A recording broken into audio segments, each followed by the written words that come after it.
అంటే మీరు ఒకసారి ఎమ్మెల్యే చేస్తే ఒక పెన్షన్, ఒకసారి ఎంపీ చేస్తే ఒక పెన్షను, 2 సార్లు ఎమ్మెల్యే చేస్తే ఇంకొక పెన్షను, 3 సార్లు ఎంపీ చేస్తే ఇంకొక పెన్షను. అంటే ఎన్నిసార్లు ఎన్ని టర్ములు, ఒక సంవత్సరం దగ్గర నుంచి మొదలుకొని సంవత్సరం చేస్తే చాలు, మొదలుకొని ఎన్ని దఫాలు మీరు ఎమ్మెల్యేలు అయితే అన్ని పెన్షన్లు. మీకెందుకు మరి? అప్పుడు రాష్ట్ర ప్రభుత్వం ప్రజలు అల్లాడిపోరా? ఈ భారతదేశంలో ఉన్నటువంటి ఆ పెన్షన్ విధానం రద్దు చేపిస్తారా? ఆ ఎంపీలకి ఎమ్మెల్యేలకి మొత్తం రద్దు చేసుకుంటారా? లేదు మీరు ఏమైనా డబ్బు లేకుండేటువంటి వాళ్ళ మాలాగా 40 సంవత్సరాలు ఏమైనా పూర్తిగా మా వయసు అయిపోయేంత వరకు సేవ చేసేటువంటి సేవ మీదేమన్నా? మీరు ప్రజాసేవ చేస్తున్నారు కదా, మరి మీరెందుకు పెన్షన్ తీసుకుంటున్నారు?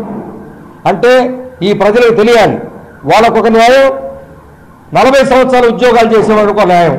ఆయన సంవత్సర కాలం ఎమ్మెల్సీ కానీ ఎమ్మెల్యే కానీ ఎంపీ కానీ అయితే ఆయనకు పెన్షన్ ఇవ్వాలి.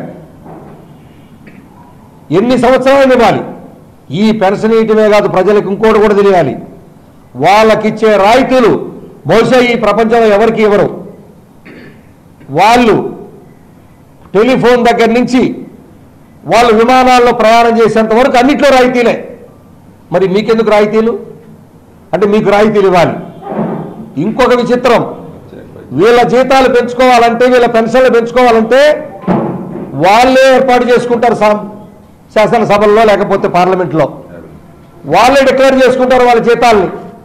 మాలాగా పిఆర్సీ కమిటీలు ఉండవు, కమిషన్లు అవసరం లేదు వాళ్ళకి, వాళ్ళు ఎంత అనుకుంటే అంత పెంచుకోవచ్చు. ఇంత అన్యాయమా? 40 సంవత్సరాలు, దాదాపుగా 62 సంవత్సరాల పాటు మా వయసు ఉడికిపోయేంత వరకు మీరిచ్చేటువంటి సేవల్ని ప్రజలకు నేరుగా చేర్చే ఉద్యోగులకు ఒక న్యాయం, ఎప్పుడో సంవత్సరమో 4 సంవత్సరాలు 3 సంవత్సరాలు మీరు పదవిలోకి వస్తే మీకు ఒక న్యాయం.